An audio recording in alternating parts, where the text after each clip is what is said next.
This is Rob McConnell wishing each and every one of you a very, very Merry Christmas and a happy, healthy, prosperous New Year. From our home to yours, love, light, and spirituality today and every day from this day forward.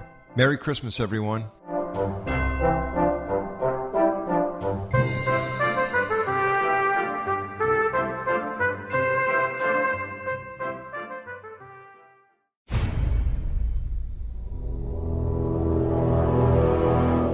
The X-Zone radio and TV show is largely an opinion talk show. All opinions, comments, or statements of fact expressed by Rob McConnell's guests are strictly their own and are not to be construed as those of the X-Zone radio and TV show or in any manner endorsed by Rob McConnell, Relmar McConnell Media Company, Talkstar Radio Network, its affiliated stations, or employees.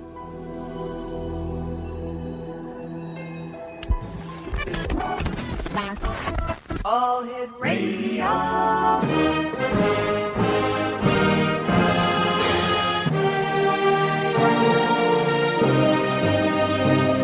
Welcome to the X-Zone, a place where fact is fiction and fiction is reality. Now, here's your host, Rob McConnell.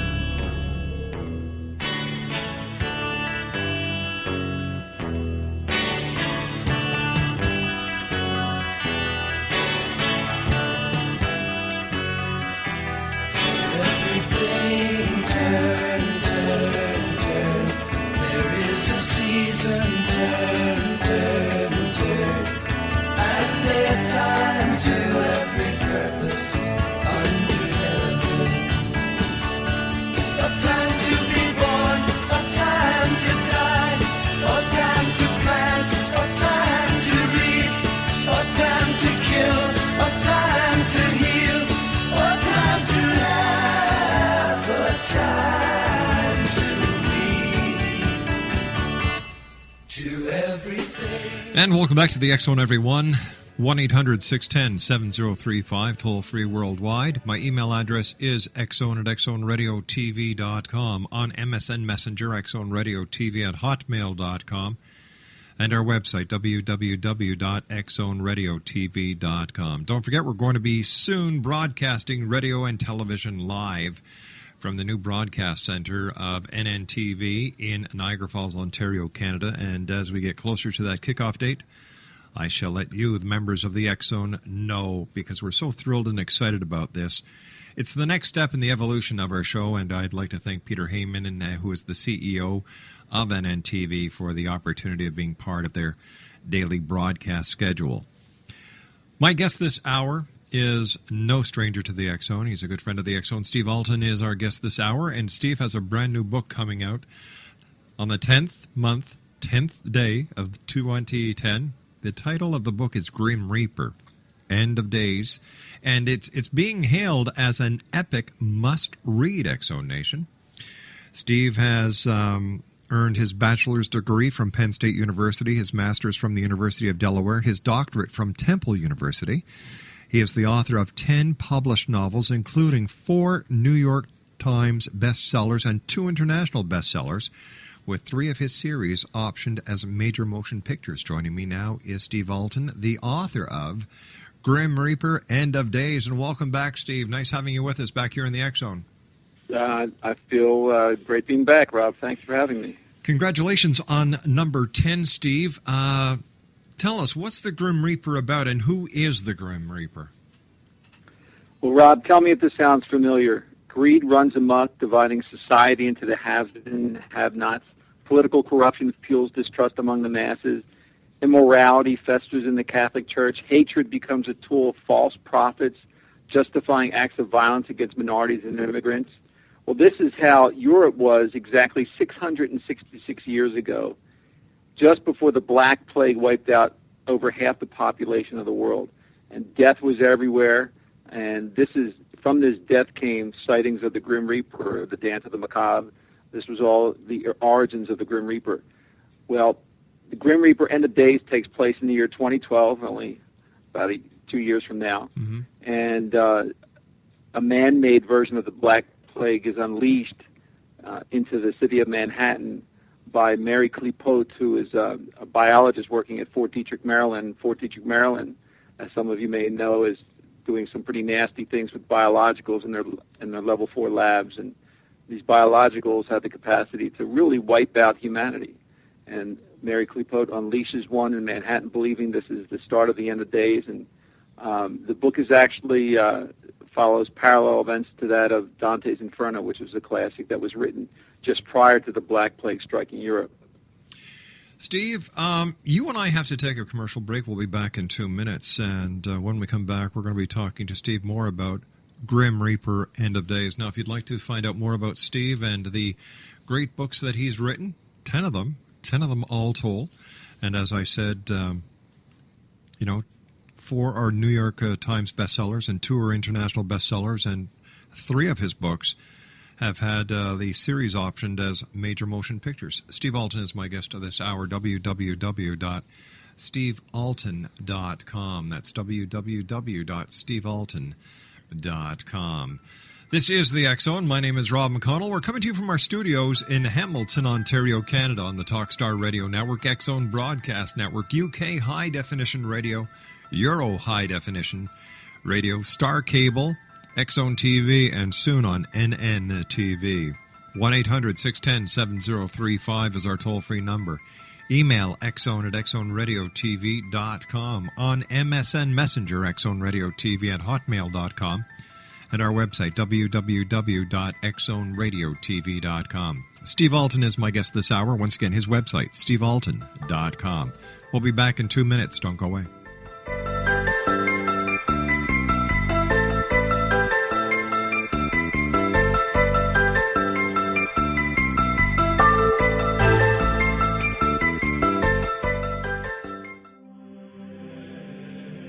Rob McConnell here, presenting an overview for Nicholas Paul Jennings, author of a fascinating book, Amen. It presents facts revealed by Egyptologists, facts that enable us to understand why Amen is the beginning of creation of God. It provides recommendations for religious leaders of the major religions to unify their beliefs and teach the Word of God. Love one another. Amen informs people how mankind conceived God. It was the Egyptians that developed the concepts of a soul, a hereafter, and Son of God. And finally, after the worship of many gods, they conceived the belief in one universal God, the maker of all there is. For more information, visit www.futureofgodamen.com. That's www.futureofgodamen.com. Back in Victorian England, a famous theologian posed a perplexing riddle. Why are the 2 top personalities in the Bible tagged with the numbers 7 and 11?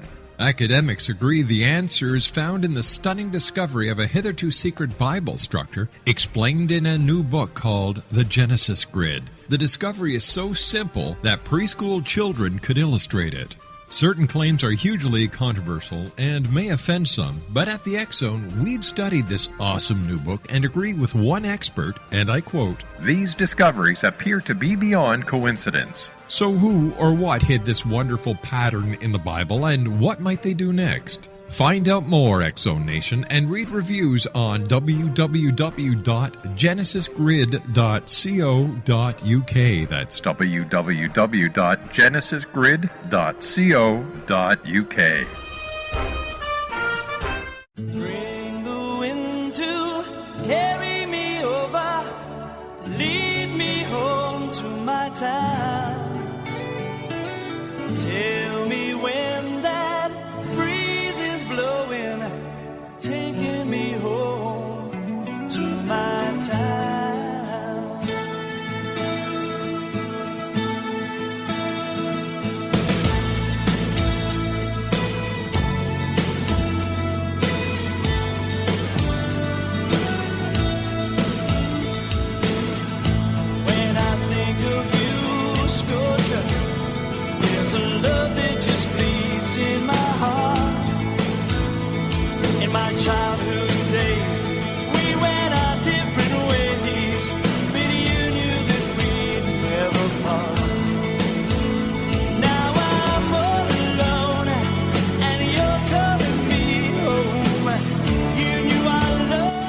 Nation, Steve Alten is our special guest of this hour. We're talking about Steve's new book that is coming out on the 10th of October, Grim Reaper, End of Days. It's published by Variance.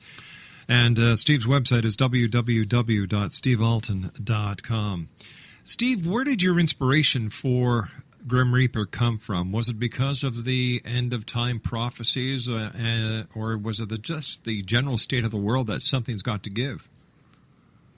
Well, it began with a desire to write something about the Grim Reaper, and that sort of led me to researching hell and researching Dante's Inferno, which is certainly not an easy read, but it is a pretty famous one. And Dante's Inferno, which was written by Dante Allegro between 1308 and 1321, it's pretty much considered one of the greatest revered works of world literature. It's divided into three distinct parts, which is hell, purgatory, and heaven. And it's sort of a poem that describes Dante's journey through hell, depicted as 9 circles of suffering, and each circle has its own name. It might be violence, hatred, greed, avarice, corruption, things like that. And allegorically, the Divine Comedy represents the journey of the soul towards God, with Inferno describing the recognition and the rejection of sin. And I really was enticed by that and started doing some research, and it's amazing sometimes when you're focused on a project how things sort of fall into your lap. And one thing was I met with a gentleman who's an attorney in Fort Detrick, Maryland, who's been involved with the anthrax scare that happened in 2001, and he had inside information that he's trying to get public, and he allowed me to use that inside information in the book. Other pieces of information came to me along the same way. It seemed as if when I needed it. At the same time, I began my own sort of spiritual journey. I'm not a religious person, but I had considered myself a pretty spiritual one, and still am. And at that time, I had started studying Kabbalah with my wife, which is a 4,000-year-old wisdom that was handed down to Abraham, the patriarch, and made its way along Moses. Jesus studied it. Muhammad. But it's been kept in the dark for a long time, and it's just starting to make its way out. And those things filtered into the book as well. And one other situation happened. This is a book about good and evil, why people do things, why humans exist at all. What's our purpose for existence, and it seeks to answer those questions using some pretty astounding resources. And one of the things that happened to me during the process actually happened to my wife. I was about 6 months from finishing the book, and it was about 8 o'clock at night, and my 6-year-old son was sleeping. My 14-year-old daughter was over a friend's house, and I got a call from my wife. She was hysterical. She had gone over to a vitamin shop in our neighborhood to do some shopping, and while she was in there, 2 men in masks and guns came plowing their way into the store and put the gun to her head and held her up and held up the store, duct taped everybody inside the store. And, it was a life and death situation. Wow. Fortunately, she came out of it okay. But at that moment, it sort of served its purpose in the writing of the story. And I actually recount that in the author's preface at the beginning of the book. Do you really think we're in the end days? And is Judgment Day actually coming, Steve? Well, he's talking to someone who's written a series about 2012, and do I think something's going to happen in 2012? I think we're coming to a crossroads, and one of the things that the spiritual wisdom says is that it's in the darkest times that the greatest light can shine, and I think we're approaching those darkest times. And if you think about what happened 666 years back from 2012, in 1347, 1349, when the Black Plague struck, as I said in the beginning of your show, there was remarkable parallels. Dante composed his life's work while Europe was suffering from war and famine, the corruption of the church, the evils of the pogrom, which were murderous acts that were, basically brutally massacred tens of thousands of Jews. And then the Black Plague struck. And, boy, it sure sounds like greed and corruption have plagued our society, certainly in America. 666, 666 years ago. 666. Can't make that stuff up. No, the mark of the beast. What are people saying about these parallels that you're drawing? Well, the book is just coming out now in the United States and Canada, and so the reviewers are just getting their teeth into the book. The first reviewer who claimed it was not only the best book you'll read this year, it was one of the top 20 books you'll ever read. And so, these are high compliments, and I'm appreciative of them. But it is that kind of book. I mean, I've written 10 books, and this is somehow this one is the pick of the litter. I mean, I've never picked a favorite, but every time I read this, I find something new in it, and I sort of read it as a reader, not as the person who wrote it. And it's a strange feeling because it's sort of I don't know. It doesn't seem like I wrote it. maybe that's an insult to my own writing, but it doesn't seem like I'm the guy who wrote this thing.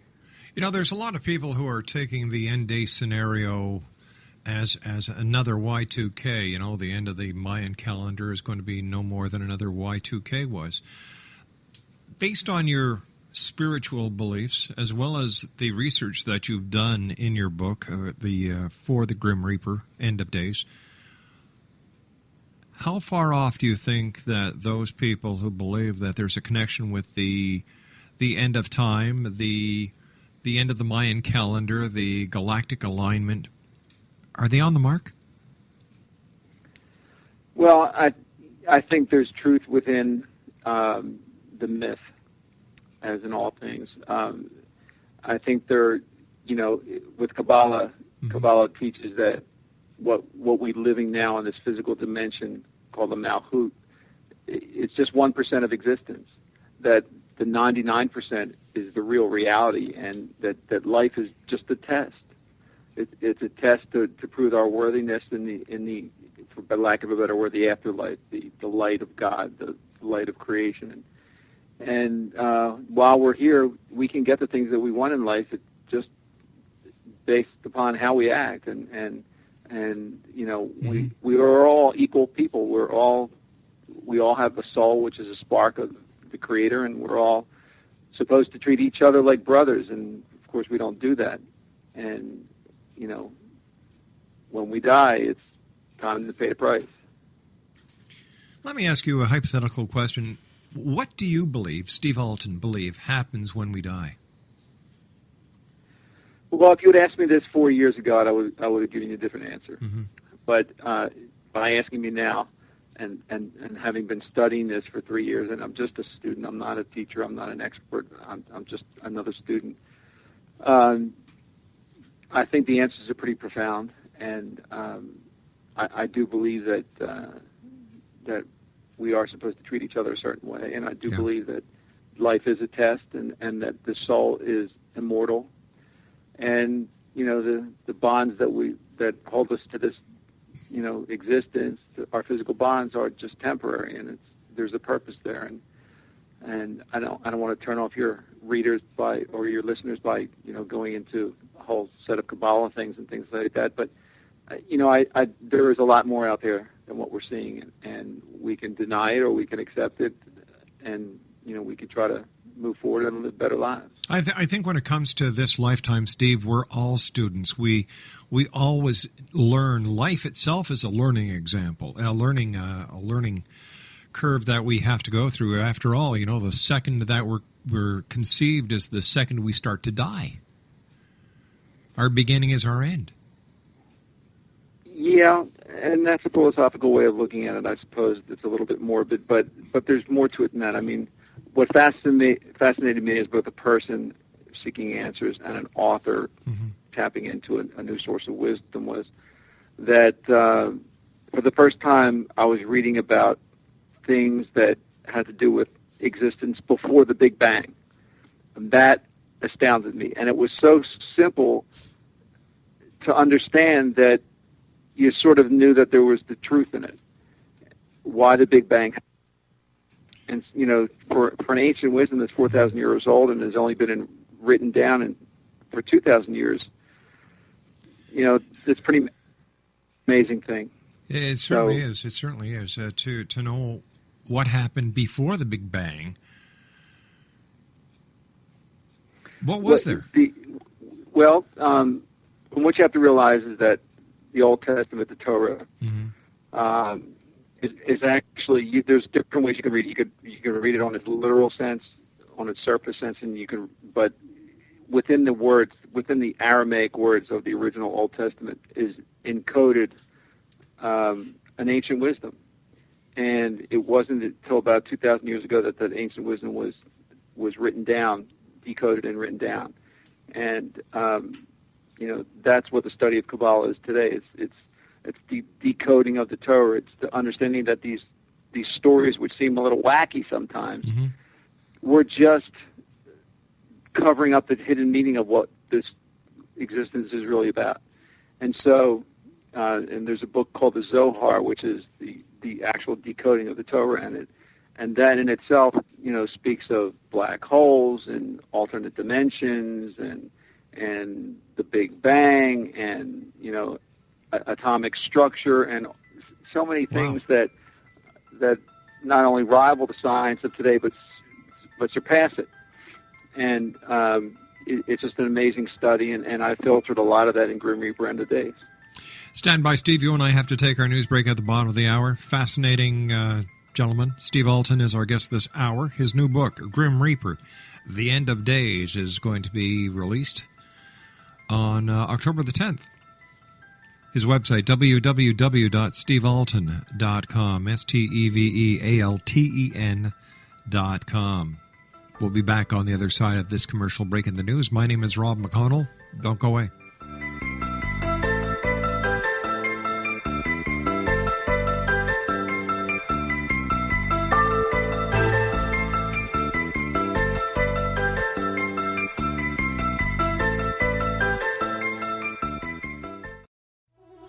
From our home to yours, this is Laura Rogers, wishing all the members of the X-Zone Nation a very Merry Christmas and a happy and joyful New Year. I'm dreaming of a white Christmas, just like the ones I used to know.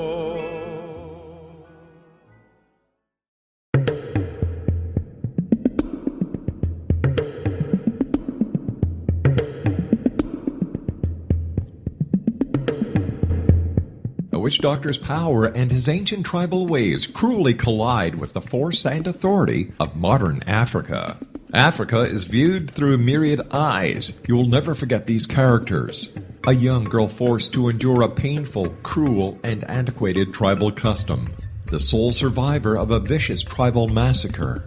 A nun who endures physical assault that compels her to question her faith. A deprived, disadvantaged schoolgirl who is infected with HIV. The translucent soul of a murdered friend. Welcome to Africa's Unfinished Symphony.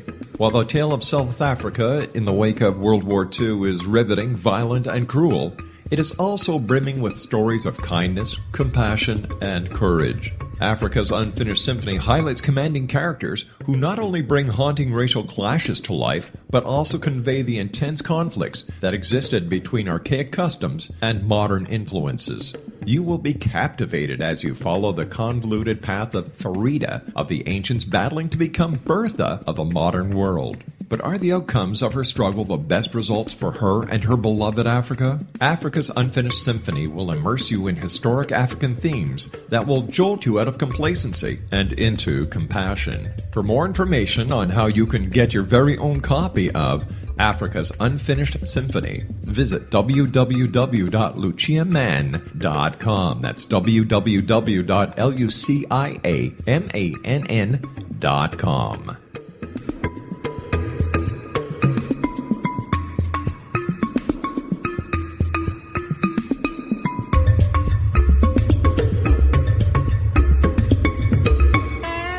Hi, this is Ken Elliott. When I'm floating around the universe, I always try to tune in to Rob McConnell. Hi ho there, Trinity Frog on Sesame Street. When I want to find out what's going on with UFOs or ghosts, I listen to the X-Zone with Rob McConnell. This is Les Corrigan from Target Internet Development. You're listening to Rob McConnell on the X-Zone Radio Show. This is John Hogue, Prophecy Scholar, and you're listening to Rob McConnell in the X-Zone. Welcome to the X-Zone, a place where fact is fiction and fiction is reality. Now, here's your host, Rob McConnell. That's great, it starts with an earthquake, birds and snakes, an airplane, and Lenny Bruce is not afraid.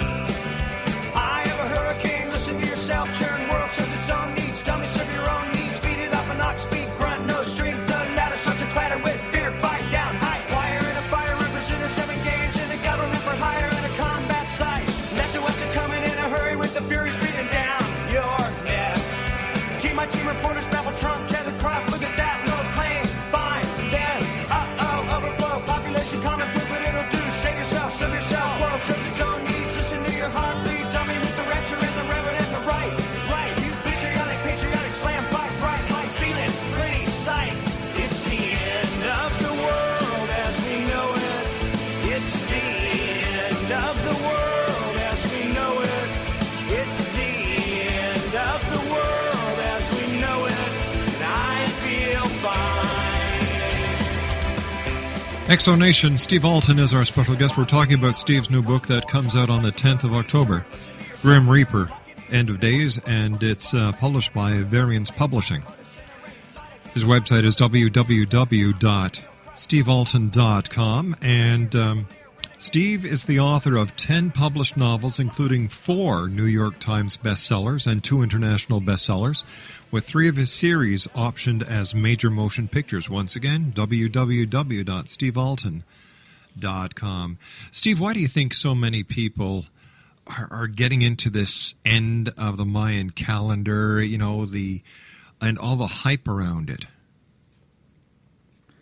Well, the fact that the calendar exists, that the end date in the 5th cycle is 2012, and as we're approaching the date, more information becomes more public in the Western societies, and at the very least, it makes good fodder for entertainment. Mm-hmm. And on a more serious note, people look into it, and they're pretty astounded by some of the things that are in the Mayan calendar. So, I mean, it's beyond a natural curiosity. We see the things, when people ask me, do you really believe, I mean, if you cut to the chase, that the humanity or the world will end in 2012, I point out from a logical standpoint that it's not the first time it's happened. I mean, this planet has been struck by asteroids like the one that hit 65 million years ago and wiped out all the dinosaurs, which were around a lot longer than us. We've had glaciation periods, ice ages that could easily start again, especially with global warming, which leads to a runaway greenhouse effect, and then stops the conveyor of ocean water that warms our planet from moving, and all of a sudden you have an ice age, and a little more complex than that, but it's been proven. Or you can have something man-made, like we've been talking about with Grim Reaper, End of Days, that you have a man-made biological that spreads as a pandemic and can't be stopped, and that's what happened 666 years ago in Europe and Asia, where we were very close to going out as a species. But 666 years ago, we didn't have government labs going out of their way to deliberately come up with these bio agents that are being genetically manipulated and manufactured for that exact purpose, to annihilate. And and you have to also realize that the Black Plague spread through physical contact, or at some point breathing on each other could spread the Black Plague. And this was in a time, 6 centuries ago, where there was no air travel, there was no automobiles. It was basically horse and buggy kind of thing, or walking by foot.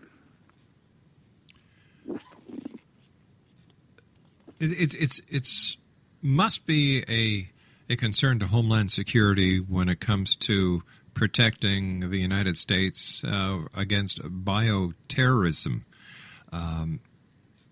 How would they go about that? Do you have any idea?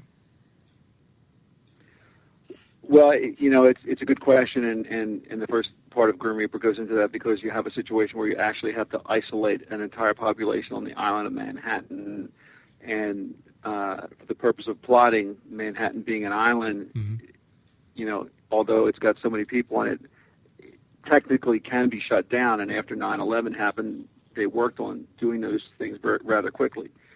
The problem with the pandemic, of course, is that it's, people escape the island, and somebody gets on a train or an airplane.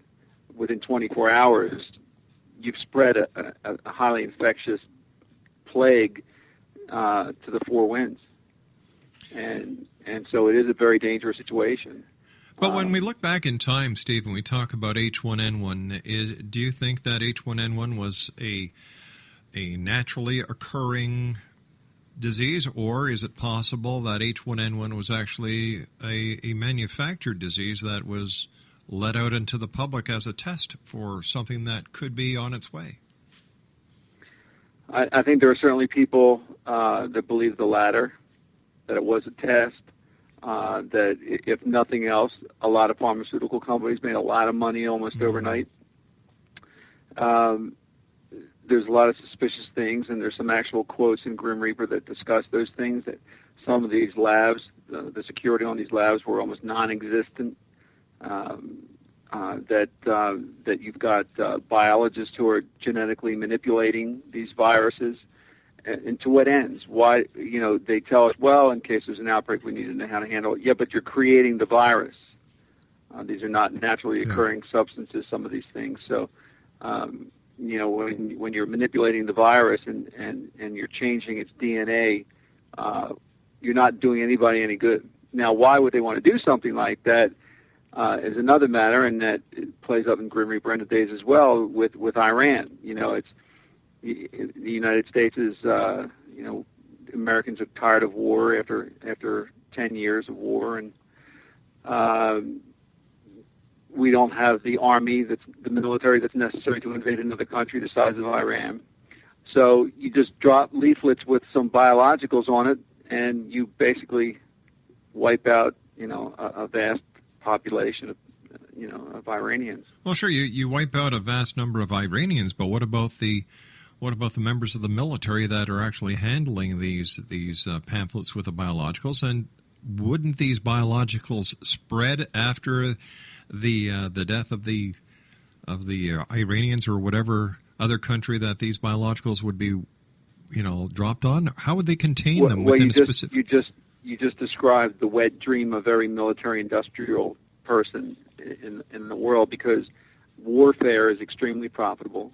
So you have, and biologicals are too. Mm-hmm. So you create a biological, a level 4 biological that you have the cure for, the vaccine for. So you vaccinate your troops and you spread it out to the country that you're targeting, and you wipe out a vast segment of the population, keeping the infrastructure intact. And then you distribute the vaccine, and the pharmaceutical companies that are making the vaccine make billions of dollars, and the people that are sitting on the boards of directors of those companies, which also sit on the military war machine board of directors, they make billions of dollars, and Wall Street makes billions of dollars, and we've killed off 8 million Iranians, all in the name of God and country and patriotism and all that other crapola. And once again, getting back to the spiritual message in Grim Reaper, the test, we've been tested again, and once again we've gotten an F. We failed miserably.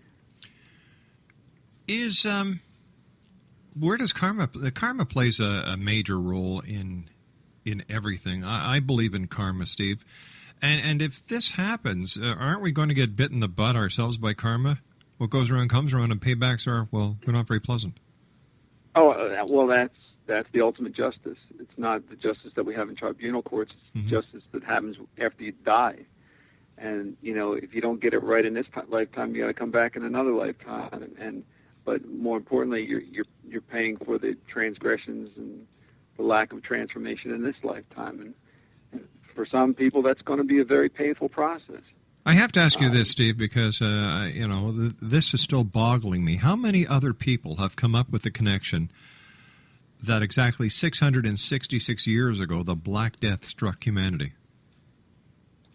I believe I'm the first.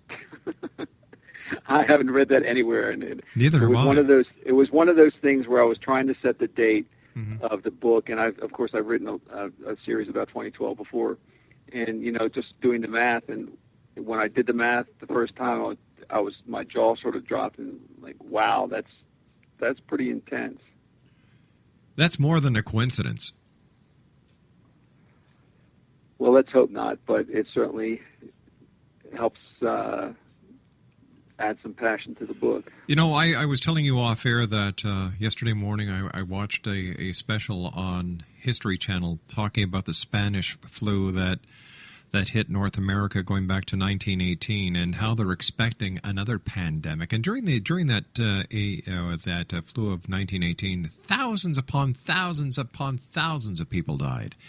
In fact, in the city of Toronto, all the hearses were being used on such continuous basis that they actually had specially built rail cars, streetcars, carrying coffins to the cemeteries. And at the very end, they had this medical researcher come on who basically said that they found a person or a couple of people up north that had died of the Spanish flu, and they sent a research team up there to bring back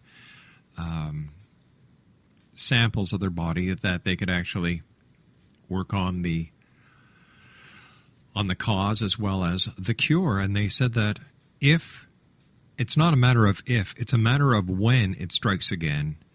And the odds are they will not be any further ahead in researching as well as finding out what caused it and how to prevent it if it was to hit within the next 10, 15 years. So many thousands of people would be wiped out. And so you can imagine something like the Black Plague, which actually wiped out 80 to 90% of entire towns in France, Spain, Italy, Germany, all throughout Europe, all throughout Asia. In fact, the invading Mongol army actually was tossing plague-infested victims over the walls, Kafka, and using the first, scenario of biological warfare. What do you do with the bodies? I mean, they couldn't bury them fast enough. They were digging entire burial pits. And in fact, what's interesting, and based upon the story that you just mentioned, which is also conveyed in Grim Reaper, there was actually an archaeologist and a biologist who unearthed a gravesite of contained thousands of remains of plague victims, and they now have the ability to crack open the teeth, which are still in the skull, and get to the actual plague itself, and find out what it was, and that's how they were able to find out that it was Yersinia persis, which is a disease carried by the common flea, and what the flea would become infected, and the infected fleas would go ravenous with hunger, and then they would attack the rats and use them as the host, and the rats would go crazy and then attack the people, and so rats were one of the vectors of plague. Tell me, Steve, how do we protect ourselves from the Grim Reaper? Read the book. That's step one. Get the book so you know what you're dealing with, and then step two is written into the story. Exonation Steve Alten is our guest this hour. He's got a brand new book that's coming out on October the 10th. It's entitled Grim Reaper, End of Days, and it is published by Variance Publishing. If you'd like to find out more about Steve, his website is www.stevealten.com. And Steve, where will Grim Reaper be able to be purchased from? Well, it's on all the major bookstores, Amazon.com, BarnesandNoble.com, of course, have it. Up in your end of the woods, Chapters, which should have it. Some major airports should have it. But of course, if you can't find it, then go to Amazon, and they'll get it to you pretty quickly. We're talking about Steve Alten's new book that comes out, in just a couple of days, on the 10th of October. It's entitled Grim Reaper, End of Days. Once again, Exonation, Steve Alten's website is www.stevealten.com. That's www.stevealten.com. Steve, what words of wisdom do you have for people listening who feel that they'd like to write a book? Well, I actually give writing tips, a series of writing tips on my website, stevealten.com. But the standard advice that I always tell people is that don't write about what you know, because it'll probably be a pretty boring book. Write about what you like to read, and then go become an expert about it. Go do the research, do the work. And if you get stuck, it's because you ran out of information. So go get some more. All right, but Steve. If you really want to get published, write about things that people want to read. Steve, stand by. You and I have to take our final break for this hour. Once again, Exonation, Steve Alten is our guest. His new book, The Grim Reaper. Grim Reaper, End of Days. His website, www.stevealten.com. That's www.stevealten.com, and we'll be back on the other side of this commercial break as we continue from our studios in Hamilton, Ontario, Canada. Don't go away.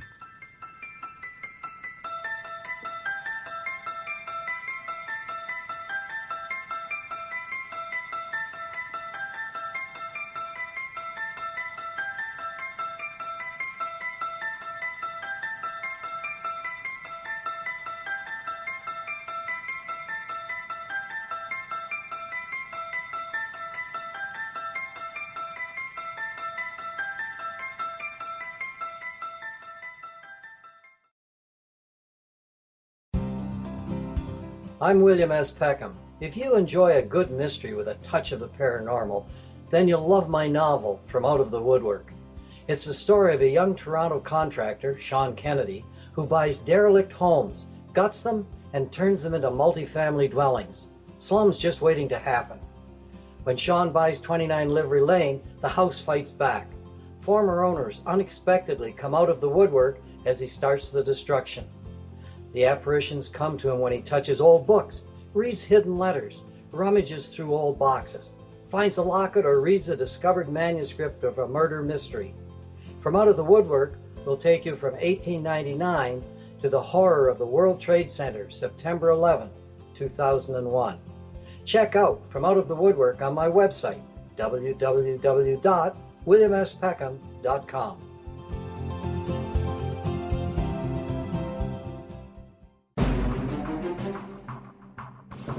The new nonfiction book, Razor of Madness, is similar to cult movies like Clockwork Orange, Dragon's Tattoo, or The Other Side of Hell. Wayne Morin Jr. and Thomas Lee Howe will expose widespread and systematic deficiencies in this thought-provoking tell-all novel. Mind control rages among scholars in law schools. Human rights are ignored while thought reform and mental manipulation are accepted practices used as behavior modification. Dr. Louis Jolyon West comes to mind. Media and public scrutiny shows that United States mental hospitals are in fact destructive murder industries. Razor of Madness expose novel details this epidemic through an in-depth professional and personal investigation. For decades there has been a revolving door policy that still releases killers and pedophiles back into society. The maestro of mind control continues to haunt America to this very day. Razor of Madness is available in paperback or as a downloadable ebook at Amazon.com.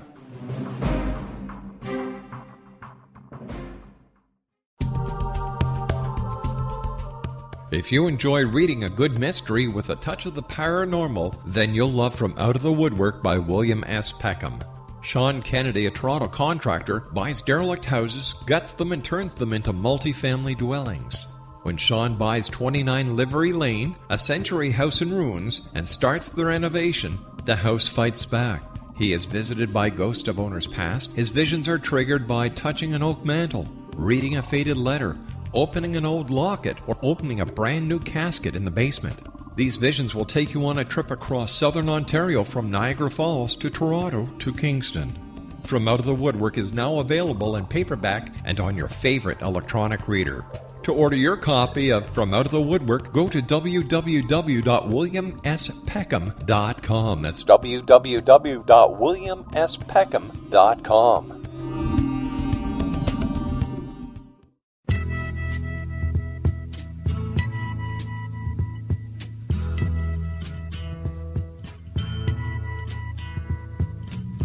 There's something happening here, but what it is ain't exactly clear.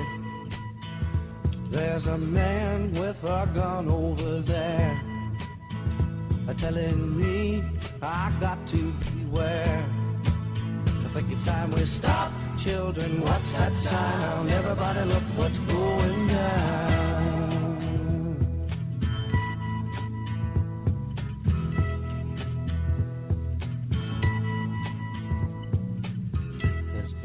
Exonation, Steve Alten is our guest of this hour. His new book, Grim Reaper, End of Days, is available worldwide on October the 10th. His website is www.stevealten.com. First of all, Steve, thank you very much for joining us, taking time out of your very busy schedule to join us tonight here on the X-Zone. Congratulations. It's always my pleasure. Congratulations on number 10 and another bestseller. Here's a question for you, Steve. With all the advances in technology, do you think that that e-books will overtake the good old published book, printed book? I don't believe that. I believe, obviously, that the percentage of e-books have gone up rapidly. The technology will continue to get better, but there's just something about holding a book in your hand that's a lot different than reading off of a computer. A lot more comfortable, a lot more homey than reading off a computer, and I don't think it'll ever be replaced. Neither do I. Just give me a good book, a glass of nice red Merlot wine, a roaring fireplace, my comfy chair, and I'm happy. Don't plunk a laptop on me or a Kindle or any other little device. The book works for me as well. And a beautiful blonde. Hey, how did you know my wife is blonde and beautiful? Mine's blonde, so I figured I wouldn't get in trouble. Smart man. Smart man. If you have a happy wife, you have a happy life, right? Steve, one quick question here. In fact, it was passed to me by my producer. What do you find as an author is your greatest challenge in each and every book that you write? Well, I mean, there's different levels of challenges. There's the challenge of writing the book. There's the challenge of selling the book. And then there's the challenge of marketing the book. And you need really all those three things to continue to make a living as an author and or to become a bestseller. Probably the easiest of those three for me is writing the book because I'm only relying on myself. Right. Selling the book, you would think that, well, he's got 4 bestsellers, he's got international bestsellers, he's been with plenty of publishing companies. That's going to be easier. In some senses, it is, but sometimes it's not. Publishing industry has changed. You're only as good as your last book, and what I mean by that is the sales for the last book. And you just never know what's going to take off. And just real quick, for instance, I wrote Domain, which is about the Mayan Counters Doomsday Prophecy back in, came out, I think, in 2000, 2001. It just did okay in the States. It didn't get much publicity. The publisher didn't push it very hard. And the cover jacket was just okay. And I had no control over any of those things. 8 years later, the book is optioned to Spain, to a small publisher in Spain, and it goes crazy. 23 printings, #1 book. They option it to Mexico. Same thing happens. Takes off in Mexico, Argentina, all throughout South America. The book's #1.